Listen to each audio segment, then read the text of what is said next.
పాత్రికేయులకు నమస్కారం. గడిచిన 10 సంవత్సరాల్లో మాజీ ముఖ్యమంత్రి కె చంద్రశేఖరరావు గారు,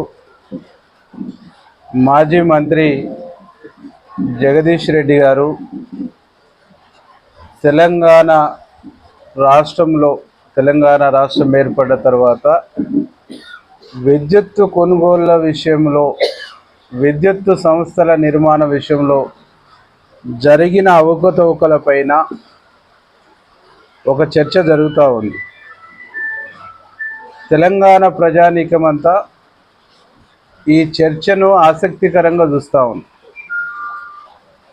గడిచిన 10 సంవత్సరాల్లో తెలంగాణ రాష్ట్రంలో విద్యుత్ సంస్థల నిర్మాణంలో, విద్యుత్ సంస్థల నిర్వహణలో, విద్యుత్ కొనుగోలులో ఈ రాష్ట్ర ప్రభుత్వాలు గడిచిన 10 సంవత్సరాల్లో 2 దఫాలుగా పనిచేసినటువంటి టీఆర్ఎస్ ప్రభుత్వం 80,000 కోట్ల రూపాయల అప్పులు చేసిందనేటువంటిది సత్యం అసెంబ్లీలో వైట్ పేపర్ ద్వారా తెలంగాణ ప్రజానీకానికి కాంగ్రెస్ ప్రభుత్వం, గౌరవ ముఖ్యమంత్రి రేవంత్ రెడ్డి గారు, విద్యుత్ శాఖ మంత్రి బట్టి విక్రమార్క గారు స్పష్టంగా ప్రజలకు వివరించారు. ఈ వివరిస్తున్నటువంటి క్రమంలో జరిగినటువంటి చర్చలో ఇన్వాల్వ్ అయినటువంటి, చర్చలో ప్రతిపక్ష పార్టీ నుంచి చర్చలో పార్టిసిపేట్ అయినటువంటి మాజీ మంత్రి సూర్యాపేట ఎమ్మెల్యే జగదీష్ రెడ్డి గారు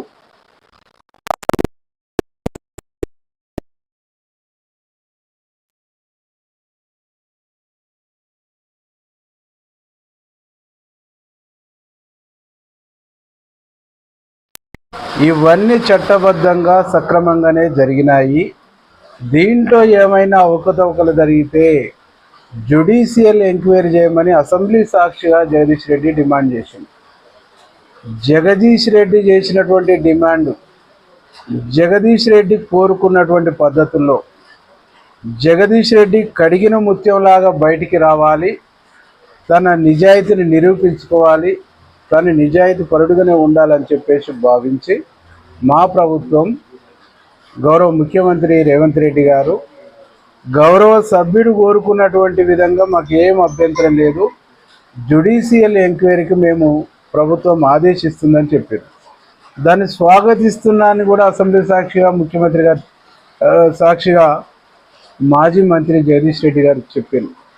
ఈరోజు నరసింహారెడ్డి గారి కమిషన్ని నియమించిన తర్వాత వీళ్ళ డొంక తిరుగుడు, వీళ్ళ తప్పించుకునే ఎస్కేపిజం ఒక్కొక్కటిగా బయటపడతాం.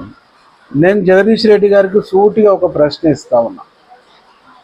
జగదీష్ రెడ్డి గారు, మీరు కడిగిన ముత్యమే అయితే, మీరు నీతివంతులే అయితే, మీరు నీతివంతమైన పద్ధతుల్లో ఛత్తీస్గఢ్తోని విద్యుత్ కొనుగోలు ఒప్పందం చేసుకొని ఉంటే ఆ ఒప్పంద పత్రాలని తీసుకుపోయి నరసింహారెడ్డి కమిషన్ ముందు ఇవ్వటానికి మీకు జరుగుతున్న ఇబ్బంది ఏందో చెప్పమని చెప్పేసి నేను డిమాండ్ చేస్తా ఉన్నా. దానికి తోడుగా నువ్వు 8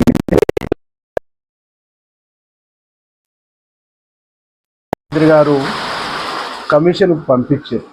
ఆ 12 పేజీలలో ఈ 8 పేజీల్లో ఉండేటువంటి సత్యం ఏదో మీరు నరసింహారెడ్డి కమిషన్ ముందు నేరుగా హాజరయ్యి ఎందుకు రికార్డ్ చేయించలేకపోతుర్రో, ఎందుకు దొంగ తిరుగుడు మార్గాన్ని ఎన్నుకుంటుర్రో, ఇది ప్రజలకు స్పష్టంగా చెప్పవలసినటువంటి బాధ్యత మీ పైన ఉన్నది.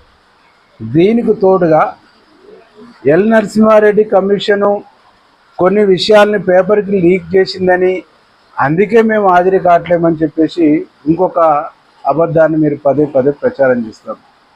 నరసింహారెడ్డి కమిషన్ పేపర్కి లీక్ చేస్తే నువ్వు లాయరు కదా, నీకు లా తెలుసు కదా, నీకు కమిషన్ సంబంధించినటువంటి రూల్స్ అండ్ రెగ్యులేషన్లో నువ్వు ఎల్ఎల్బిలో బాగా అవపోషణ పట్టినటువంటి ఒక పెద్ద లాయర్, ఒక పెద్ద అడ్వకేట్వే కదా, నువ్వు పోయి కమిషన్ విధి విధానాలకు సంబంధించినటువంటి స్టడీ చేసిపోయి నీ విధి విధానాల్ని సక్రమంగా నిర్వహించలేకపోతున్నావు. పేపర్లో గీ లీకులు నువ్వు చేసినవు. ఆ పేపర్లో వచ్చినటువంటి వార్తలు తీసుకొని పోయి ఆయన ముఖం ముందే చెప్పి ఆయన తప్పును అక్కడ ఎందుకు ఎండగట్టలేకపోతున్నావు అంటే, ఈరోజు తెలంగాణ సమాజాన్ని, తెలంగాణ ప్రజానీకాన్ని, నిండు అసెంబ్లీని తప్పుదారి పట్టించేటువంటి ఒక ప్రయత్నము నల్గొండ జిల్లా పోరాటాల కిల్లా సూర్యాపేట వెంటనే నాటి తెలంగాణ సాయుధ పోరాటంలో ఒక భీమిరెడ్డి నరసింహారెడ్డిని ఒక ధర్మభిక్షాన్ని చూసినటువంటి చారిత్రాత్మకమైనటువంటి గడ్డకు నువ్వు మచ్చడిస్తున్నావు, నువ్వు అపహాస్యం తీసుకొస్తున్నావు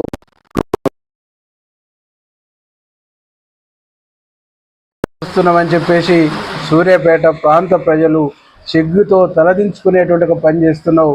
దీన్ని నువ్వు మానుకోవాలి. విచారణ కమిషన్కు నువ్వు సహకరించి నీ యొక్క శుద్ధపూసతనాన్ని ప్రూవ్ చేసుకోవాలని చెప్పేసి ఈ సందర్భంగా నేను డిమాండ్ చేస్తా ఉన్నా. దానికి తోడుగా ఈరోజు మనం వార్తలలో చూసినాం, భద్రాద్రి పవర్ ప్లాంట్లో జరిగినటువంటి ప్రమాదం. ఆ ప్రమాదంలో 270 మెగావాట్ల విద్యుత్తు ఈరోజు నష్టం వాటిల్లింది. 150 నుంచి 300 కోట్ల వరకు ఇలా భద్రాద్రి ప్లాంట్లో జరిగినటువంటి నష్టం మూలంగా ఇలా తెలంగాణ రాష్ట్ర ప్రభుత్వానికి 150 నుంచి 300 కోట్ల వరకు ఇలా నష్టం వాటిల్లింది. ఆ నష్టం అంతా కూడా ప్రజల సొమ్ము, ప్రజల మీద పడే భారం. 270 మెగావాట్ల విద్యుత్ ఉత్పత్తి ఆగిపోయిందంటే తెలంగాణ రాష్ట్ర రైతాంగానికి ఏమి నష్టం జరుగుతుందో తగు జాగ్రత్తలు తీసుకుంటూ, తగు జాగ్రత్తలు పాటిస్తూ ఎక్కడ కూడా ప్రమాదాలు జరగనటువంటి పరిస్థితుల్లో యాదాద్రి పవర్ ప్లాంట్లో ఈరోజు పవర్ పర్చేజ్ మీద, పవర్ సంస్థల నిర్మాణం మీద జ్యుడిషియల్ ఎంక్వైరీ జరుగుతుంది.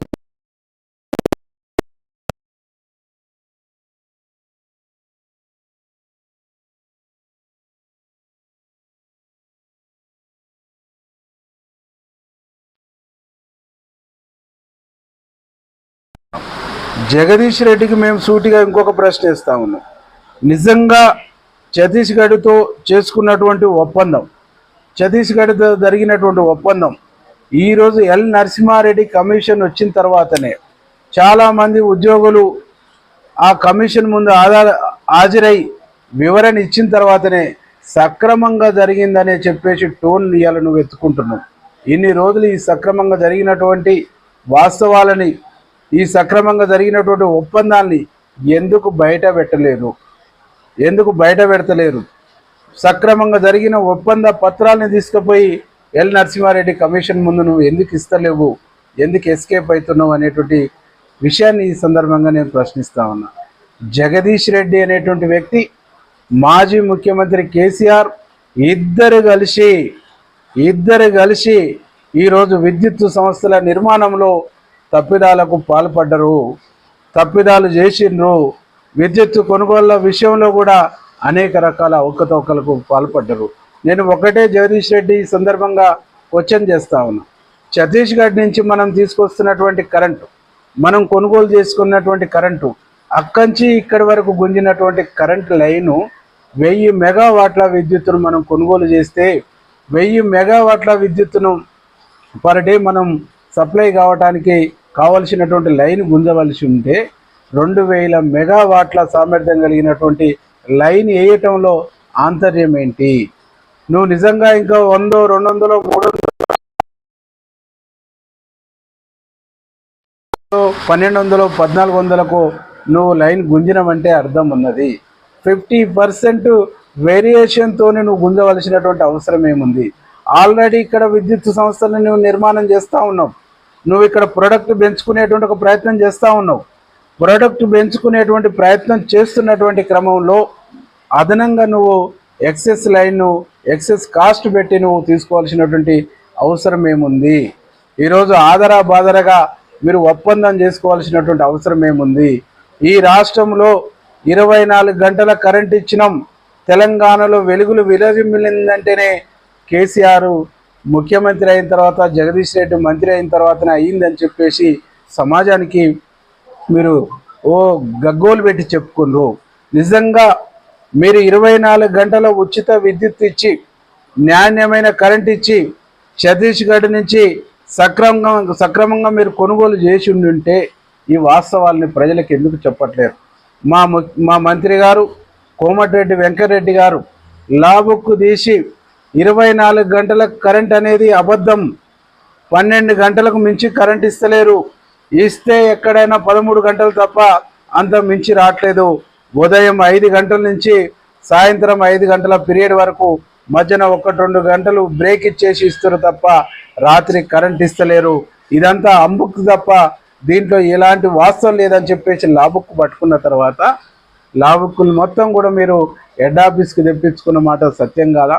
అసలు ఉచిత కరెంటు పేటెంటే కాంగ్రెస్ పార్టీది. ఉచిత విద్యుత్తునిచ్చిందే ఆనాడు రాజశేఖర రెడ్డి గవర్నమెంట్.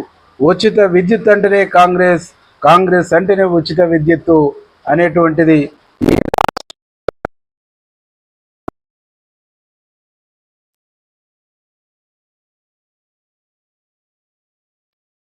వాస్తవాల్ని దాన్ని కనుమరుగు చేయాలని చెప్పేసి మీరు ఒక మాయల గారెడి చేసి మీరు మాయల మాటలు చెప్పేసి ఈరోజు విద్యుత్ రంగాన్ని తీవ్రమైనటువంటి సంక్షోభంలోకి నెట్టేసి సంక్షోభం నుంచి బయటపడేటువంటి ప్రయత్నం చేయకపోగా ఈరోజు జ్యుడిషియల్ ఎంక్వైరీని మీరే కోరి జ్యుడిషియల్ ఎంక్వైరీ చేసిన తర్వాత నువ్వు ఎస్కేప్ అవుతున్నావు, నువ్వు పారిపోతున్నావు, నువ్వు తప్పించుకొని తిరుగుతున్నావు.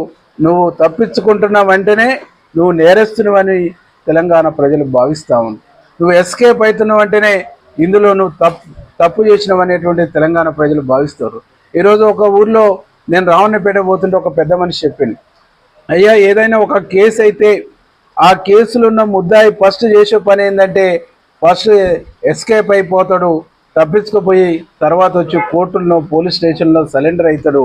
అట్లనే జగదీష్ రెడ్డి, కేసీఆర్ అనేటువంటి వ్యక్తి వీళ్ళిద్దరు ఎస్కేప్ అయిపోయినరు, వీళ్ళు తప్పించుకొని పోయారు, వీళ్ళు పారిపోయిందంటేనే నేరస్తులని ఇంకా మీరు ఎందుకు పాయింట్అవుట్ చేస్తలేరని చెప్పేసి సామాన్య ప్రజలు మాట్లాడుతున్నటువంటి ఒక పరిస్థితి ఉంది. అందుకే జగదీష్ రెడ్డి గారు నీకు సూటిగా మేము అడుగుతున్నాం, నువ్వు నేరం చేయకుంటే నీ నిర్దోషిత్వాన్ని నిరూపించుకోవాలనుకుంటే నువ్వు కమిషన్ ముందు హాజరై కమిషన్కి అడిగినటువంటి ప్రశ్నలకు సమాధానం చెప్పి అవి రికార్డ్ చేపించి అవసరం అనుకుంటే మీడియాని రిక్వెస్ట్ చేసి కమిషన్ అడుగుతున్నటువంటి ప్రశ్నల్ని లోన ఏమడిగినరు అని నువ్వు అబద్ధం చెప్పకుండా ఉండాలంటే, వాస్తవాలు ఈ ప్రజలకు తెలవాలంటే విత్ మీడియా లైవ్ సాక్షిగా నువ్వు కమిషన్ అడిగేటువంటి ప్రశ్నలకు సమాధానం ఇచ్చి నీ నిజాయితీని నిరూపించుకో.